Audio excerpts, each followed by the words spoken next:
Terkadang di tahap ini Anda juga baru bisa mengetahui apakah arsitek yang Anda dekati itu tipenya seperti apa. Akan Anda temui arsitek yang tidak mau memberikan layanan yang sifatnya hanya setengah-setengah, ya, nggak komplit, ya. Karena dia berpikir kalau nggak komplit ya nanti hasilnya mengecewakan. Gitu. Arsitek tipe ini mending nggak dapat klien deh daripada harus kerja separuh-separuh, dan artinya juga dia nggak akan puas juga, gitu ya. Ada kepuasan batin yang ingin diraihnya juga. Gitu.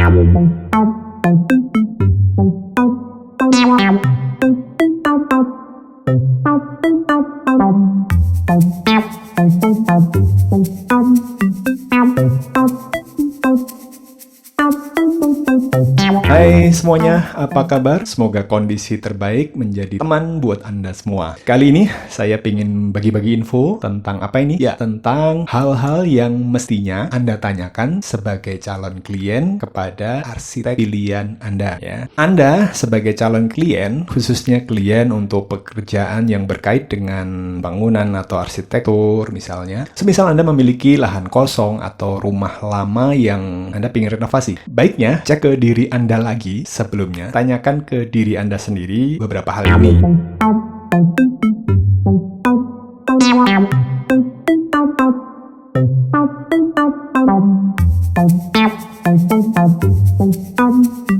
Yang pertama, Anda tidak cukup punya waktu untuk mereka-reka gambar, untuk googling, dan lain-lain. Bahkan nantinya tidak cukup punya waktu hingga pelaksanaan pembangunan atau renovasinya.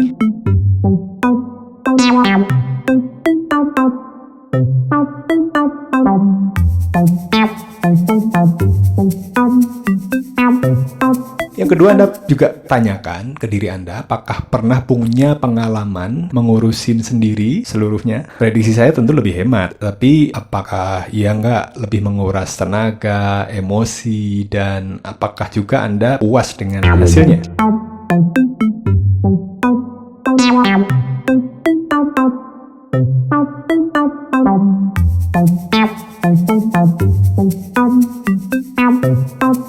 Kemudian pertanyaan ketiga ke diri sendiri adalah, Anda merasa banyak keinginan, tetapi cukup kesulitan untuk menuangkan sendiri ke dalam desain.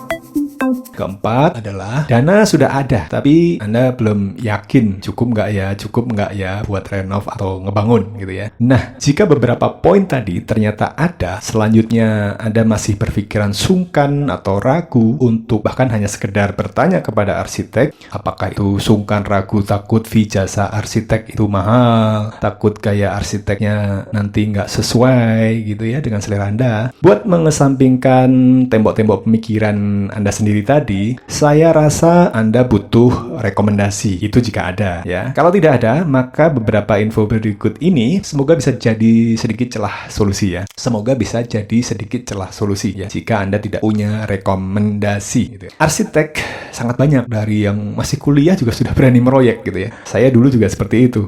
Sampai arsitek yang sudah matang banget, sudah kaya dengan jam terbang, ya. Arsitek juga punya gayanya masing-masing, punya pengalaman dan latar belakang dari junior, madya, sampai yang senior, ya. Ada juga arsitek yang idealis dengan konsep desainnya, ada juga yang fleksibel dengan selera dari klien, gitu.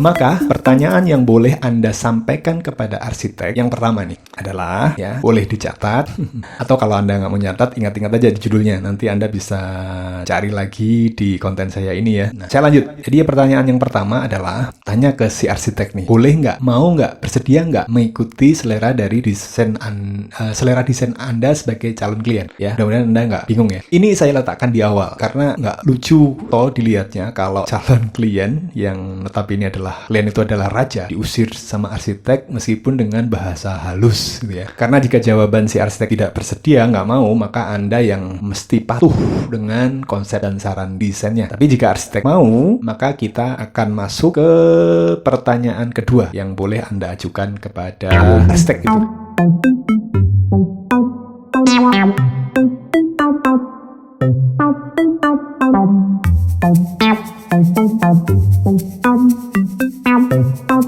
Yang kedua adalah sekomplit apa? Sekomplit apa ruang lingkup layanannya? Penjelasannya begini, tidak setiap arsitek atau konsultan memiliki tim pendukung yang lengkap, tapi arsitek bisa saja bermitra atau memberi rekomendasi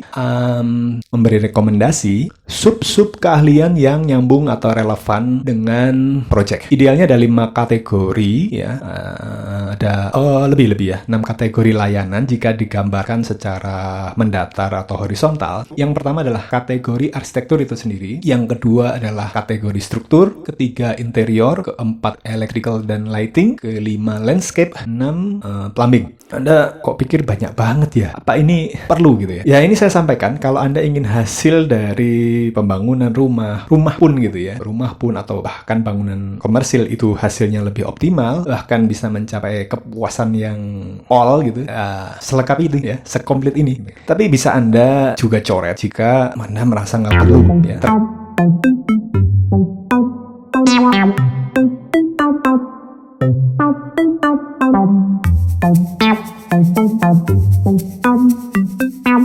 Terkadang di tahap ini Anda juga baru bisa mengetahui apakah arsitek yang Anda dekati itu tipenya seperti apa. Akan Anda temui arsitek yang tidak mau memberikan layanan yang sifatnya hanya setengah-setengah ya, nggak komplit ya. Karena dia berpikir kalau nggak komplit ya nanti hasilnya mengecewakan gitu. Arsitek tipe ini mending nggak dapat klien deh daripada harus kerja separuh-separuh, dan artinya juga dia nggak akan puas juga gitu ya. Ada kepuasan batin yang ingin diraihnya juga gitu.